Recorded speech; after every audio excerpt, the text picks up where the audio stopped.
आज के व्याख्यान में स्नातक कला वर्ग के तृतीय वर्ष के सभी विद्यार्थियों का हार्दिक अभिनंदन। आज के व्याख्यान में हम छायावादी कवि जयशंकर प्रसाद जी के महाकाव्य कामायनी के श्रद्धा सर्ग के पद्यांशों की व्याख्या का अध्ययन करेंगे।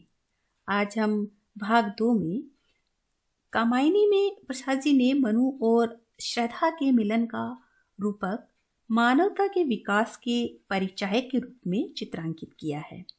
मनु यदि यथार्थ मानव पात्र है तो श्रद्धा आदर्श नारी पात्र है। जब महाप्रलय के पश्चात निराश हताश बैठे मनु के सम्मुख श्रद्धा को बड़े ही अद्भुत व आकर्षक रूप में उपस्थित किया गया है। अद्भुत एवं आकर्षक सौंदर्य की प्रतिमूर्ति को समक्ष देख करके मनु बड़े आश्चर्यचकित हो जाते हैं। तभी दोनों का प्रथम मिलन एवं परिचय होता है। तो श्रद्धा कहती है कि मैं बड़े ही सुंदर गंधर्व देश की रहने वाली हूँ और अपने पिता को बड़ी ही प्यारी संतान लगती हूँ। मैं यहाँ पर ललित कला के ज्ञानार्थ उपस्थित हुई हूँ। तब निराश मनु को देख करके उस निराशा का कारण पूछती है।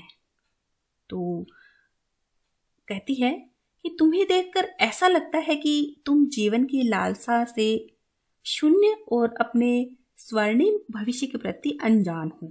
तो मनु को समझाते हुए श्रद्धा कहती है कि दुख की काली निशा के बाद सुख का नवल प्रभात अवश्य आता है और यही इस सृष्टि का शाश्वत क्रम है।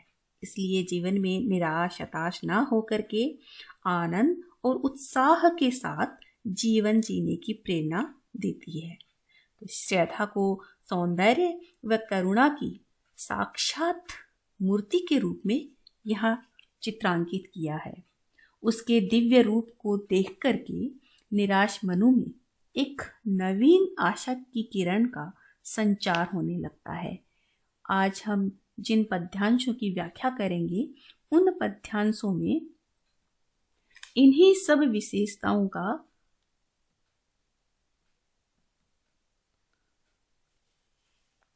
विशेषताओं के साथ इन पद्यांशों की व्याख्या करेंगे। तो पहला पद इस प्रकार है। मसृण गांधार देश के नील रोम वाले मेषों के चर्म ढक रहे थे उसका वपु कांत बन रहा था वह कोमल वर्ण नील परिधान बीच सुकुमार खुल रहा मृदुल अधखुला अंग खिला हो जो बिजली का फूल मेघवन बीच गुलाबी रंग। प्रस्तुत अवतरण कामायनी महाकाव्य के तीसरे सर्ग श्रद्धा सर्ग से लिया गया है और इसमें कवि ने उस समय का वर्णन किया है जब श्रद्धा मनु का परिचय पूछती है और परिचय पूछने से अचानक एकाकी मनु के पास आकर के जब जिन सुंदर संगीतमय कथन से जब वह परिचय पूछती है तो उस एकाकी मनु को निराश मनु को बड़ा ही आश्चर्य होता है और अपने सौंदर्य की प्रतिमूर्ति को समक्ष देख करके वे बड़े ही आश्चर्यचकित हो जाते हैं। तो उसी दृश्य का यहाँ पे कवि ने वर्णन किया है। तो मसृण गांधार देश के नील रोम वाले मेषों के चर्म। तो मेषों के चर्म है वह अर्थात कि भेड़ों की चमड़ी। तो यहाँ पे कवि ने इस तरह से वर्णन किया है कि मनु ने जब श्रद्धा को अपने समक्ष पाया तो अपने समक्ष एक सुंदर युवती को खड़ा देख करके और वह भी बड़े ही सुंदर, मसृण का अर्थ भी सुंदर या कोमल होता है। तो सुंदर गांधार देश के जो नील रोम वाले जो भेड़ों की जो चमड़ी होती है उस चमड़ी से बने हुए वस्त्र ढक रहे थे उसका वपुकांत अर्थात उस श्रद्धा का जो वपु का अर्थ होता है शरीर। तो यहाँ पे कवि ने इस तरह से वर्णन किया है कि उस नीले रोम वाले भेड़ों के जो चर्म से जो वस्त्र बना हुआ है उस वस्त्र से श्रद्धा का सुंदर सुकोमल शरीर है वह ढका हुआ है, बन रहा था वह कोमल वर्ण। तो वर्ण का भी अर्थ है आवरण या कवच।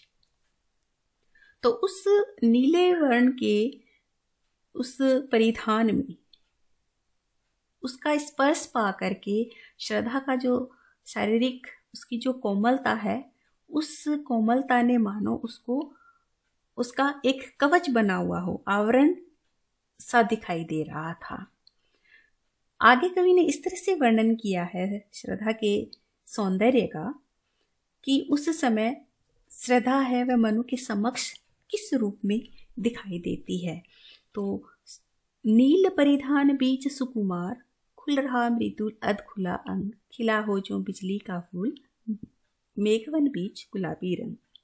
कि उसने नीले रंग का जो परिधान पहन रखा था, अर्थात भेड़ की काली जो नीलिमा युक्त जो खाल का जो आवरण धारण कर रखा था, उसके अंदर उसका जो स्वर्णिम आभा से युक्त श्रद्धा का जो अधखुला शरीर है, अंग है, वह इस तरह से सुशोभित हो रहा था जैसे खिला हो जो बिजली का फूल, कि जैसे बादलों के मेघवन बीच गुलाबी रंग, मेघ अर्थात बादल, तो कि जैसे बादलों के समूह के बीच में मध्य में बिजली का एक सुंदर चमकदार गुलाबी रंग का फूल खिल रहा हो। अर्थात कवि का यहाँ पे भाव यह है कि श्रद्धा के शारीरिक सौंदर्य का यहाँ पे वर्णन करते हुए इस तरह से वर्णन किया है कि श्रद्धा के शरीर का जो वर्ण है वह स्वर्णिम आभा लिए हुए है, और उस समय उस नीले परिधान में उस स्वर्णिम गुलाबी आभा से वह मिश्रित सा दिखाई दे रहा था। तो इसलिए वह उस काले नीले परिधान के अंदर बिजली की तरह चमक रहा एक सुंदर गुलाबी फूल की तरह दिखाई दे रहा था। तो वह बड़ा ही आकर्षक लग रहा था। यहाँ पे श्रद्धा के सौंदर्य एवं उसके जो नीलिमा से युक्त परिधान है उसका बड़ा ही पारंपरिक रूप से कवि ने वर्णन किया है। और इस अवतरण के अंतर्गत अनुप्रास उपमा अलंकार के साथ साथ उत्प्रेक्षा अर्थात खिला हो जो बिजली का फूल, मेघवन बीच गुलाबी रंग, इन पंक्तियों में उत्प्रेक्षा एवं परिकर अलंकार का यहाँ पे वर्णन किया गया है। और इस छंद की शब्दावली तत्सम है और भावानुकूल भाषा है। अगला जो पद है वह इस प्रकार है। आह वह मुख पश्चिम के व्योम बीच, जब घिरते हो घनश्याम, अरुण रवि मंडल उनको भेद, दिखाई देता हो छवि धाम। या कि नव इंद्र नील लघु श्रृंग, फोड़ कर धधक रही हो कांत, एक ज्वालामुखी अचेत, माधवी रजनी में अश्रांत। तो आगे कवि ने श्रद्धा की शारीरिक सौंदर्य का बड़ा ही अलंकृत रूप से चित्रण किया है। तो उस समय जब श्रद्धा का जो स्वर्णिम आभा से युक्त सौंदर्य है, तो उसके अंतर्गत कवि ने उसके मुख की शोभा का वर्णन किया है। तो अपने समक्ष श्रद्धा को पाकर के मनु इस तरह से श्रद्धा को देखते हैं बड़े ही आश्चर्यचकित होकर के उस सौंदर्य की मूर्ति को, कि उस समय श्रद्धा का जो मुख है वह इतना मनोरम लग रहा था। तो मनु के मुख से आह निकलती है और वह देखते हैं उसके उस मुख को, तो उन्हें ऐसा प्रतीत होता है, ऐसा लगता है कि जैसे पश्चिम दिशा की ओर अस्ताचल होता हुआ सूरज आकाश में जब काले बादल घिर जाते हैं और उस समय एक लालिमा से युक्त जो आकाश में जो लालिमा छा जाती है जब सूर्यास्त होता है। अरुण का अर्थ है सूर्य, रक्तिम रवि मंडल उनको भेद, अरुण का अर्थ है रक्तिम और रवि अर्थात सूर्य। तो उस समय रक्तिम आभा वाला अस्ताचलगामी सूर्य उन बादलों को भेद करके अपनी छटा प्रकट कर रहा हो। अर्थात आगे कवि ने इस तरह से वर्णन किया है कि या कि नव इंद्र नील लघु श्रृंग, लघु श्रृंग अर्थात छोटी पहाड़ी की चोटी, कि उस नीलमणि की छोटी सी पहाड़ी की चोटी को फोड़ करके एक छोटी सी ज्वालामुखी, माधवी का अर्थ होता है बसंत की रात, बसंत ऋतु, और रजनी का अर्थ होता है रात्रि। तो कवि ने इस तरह से वर्णन किया है कि उस नीलमणि की छोटी सी पहाड़ी को फोड़ करके एक छोटी सी ज्वालामुखी बसंत ऋतु की रात्रि में लगातार जैसे वह धधक रही हो। तो कवि का जो भाव है वह यह है कि काले नीले परिधान के बीच में स्वर्णिम आभा वाला सौंदर्य से युक्त श्रद्धा का जो शारीरिक सौंदर्य है वह इतना रक्तिम वर्ण का था जैसे अस्ताचलगामी सूर्य अर्थात ज्वालामुखी की छोटी सी शिखा का वर्ण आकर्षक प्रतीत होता है। तो वैसा ही सौंदर्य श्रद्धा के मुख की कांति का दिखाई दे रहा था। तो ऐसी विशिष्टता और आभामय शारीरिक कांति को देख करके मनु बड़े ही आश्चर्यचकित और आकर्षित होते हैं। तो इस अवतरण के अंतर्गत श्रद्धा के रूप सौंदर्य वर्णन में आश्चर्य एवं आकर्षण का भाव है। तो इस अवतरण के अंतर्गत अनुप्रास, उपमा एवं विशेषण विपर्यय का यहाँ पे प्रयोग हुआ है और शब्दावली तत्सम है। अगला जो पद है वह इस प्रकार है। घिर रहे थे घुंघराले बाल अंश अवलंबित मुख के पास, नील घन शावक से सुकुमार सुधा भरने को विधु के पास।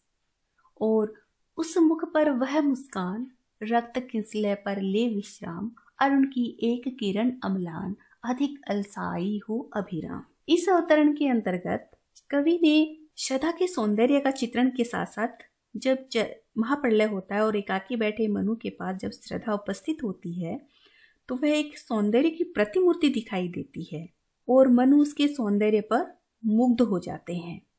तो यहाँ पे उसी प्रसंग का यहाँ वर्णन किया है, रूप सौंदर्य का और उस सम्मोहक दृश्य का। तो मनु ने अपने समक्ष श्रद्धा का वह सौंदर्य देख करके और इतने मुग्ध हो जाते हैं। तो उस समय श्रद्धा का जो आकर्षक सौंदर्य है उसका वर्णन कवि ने इस प्रकार किया है कि श्रद्धा के मुख के पास, अंश का अर्थ होता है कंधे और अवलंबित अर्थात सहारा लेकर के,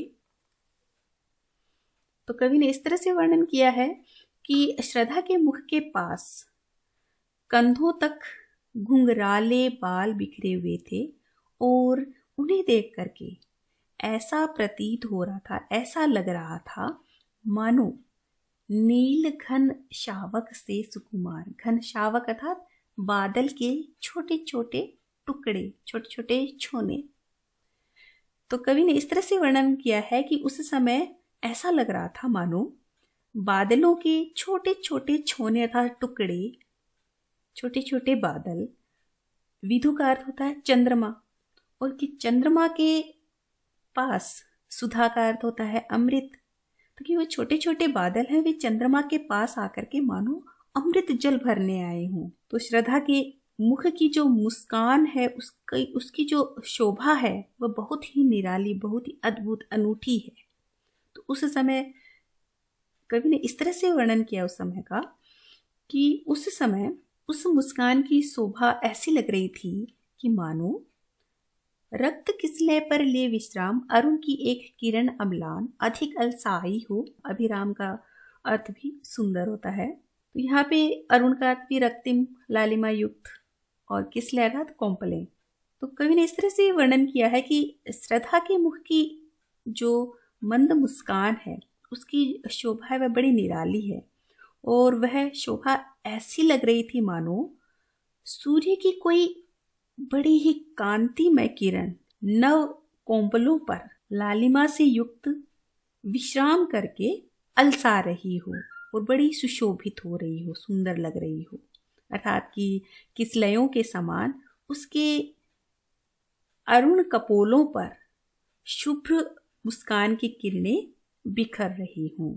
तो यहाँ पे कवि ने इस तरह से श्रद्धा के सौंदर्य का वर्णन किया है आगे कि नित्य यौवन छवि से ही दीप्त विश्व की करुण कामना मूर्ति, स्पर्श के आकर्षण से पूर्ण प्रकट करती जो जड़ में स्फूर्ति। तो आगे कवि ने इस तरह से वर्णन किया है कि उनके मुख की जो मुस्कान है वह बड़ी ही रक्तिम आभा लिए हुए नव कोंपलों पर जैसे मानो वह विश्राम कर रही हो, अलसा रही हो, और किसलियों के समान उसके अरुण कपोलों पर शुभ्र मुस्कान की किरणें बिखरी हुई हों। क्योंकि श्रद्धा के जो होठ हैं वह अरुणिम आभा लिए वे बड़े ही कोमल किसलयों की भांति दिखाई देते हैं, और जो बड़े ही अम्लान अर्थात कि बड़े ही स्वच्छ, सुंदर, सरस, प्रफुल्लित से दिखाई दे रहे हूँ, और बड़े ही सुंदर मादकता से अलसाए हुए से दिखाई देते हैं। तो आगे कवि ने इस तरह से वर्णन किया है कि श्रद्धा का संपूर्ण सौंदर्य, उसकी जो छवि है वह इतनी सुशोभित हो रही थी मानो वह विश्व की साक्षात करुणा की मूर्ति हो, अर्थात कि मानव की प्रत्येक कामना को पूरा करने वाली कोई देवी के समान वो दिखाई देती है। स्पर्श के आकर्षण से पूर्ण प्रकट करती जो जड़ में स्फूर्ति, कि वह इतनी लावण्यमयी, इतनी सौंदर्यमयी लग रही थी कि उसके स्पर्श मात्र से, अर्थात कि उसके स्पर्श के आकर्षण से जड़ पदार्थों में भी स्फूर्ति का संचार होने लगा था। इस तरह से श्रद्धा का मुख तथा शरीर अत्यंत ही आकर्षक और सौंदर्य से युक्त दिखाई देता है, और उसमें नित्य नव यौवन की दीप्ति अर्थात प्रकाश व्याप्त था। तो इस प्रकार से श्रद्धा के रूप वर्णन में पारंपरिक एवं छायावादी शैली का यहाँ पे प्रयोग किया गया है, और श्रद्धा का जो आवरण है वह नीलिमा युक्त है, और उसकी जो केश राशि है वह काली है। तो इसलिए उसके मुख कांति के लिए प्रातः और संध्याकालीन अरुणाभ अर्थात अरुणिम सूर्य और चंद्रमा को उपमान के रूप में बड़े ही सुंदर रूप से यहाँ पे प्रयोग किया गया है। और इसके साथ साथ चंद्रमा में अमृत भरा हुआ होता है, तो श्रद्धा के मुख का जो सौंदर्य है वह उसकी जो प्रफुल्लता है वह बड़े ही अमृत के समान यहाँ पे प्रकट की गई है। तो इस अवतरण के अंतर्गत रूपक एवं उत्प्रेक्षा अलंकार का यहाँ पे बड़ा ही सुंदर प्रयोग किया गया है, और इसकी भाषा भावानुकूल है, और अलंकृत पद योजना के साथ साथ छायावादी शैली में मानवीकरण का यहाँ पे प्रयोग किया गया है, और इसकी तत्सम शब्दावली है।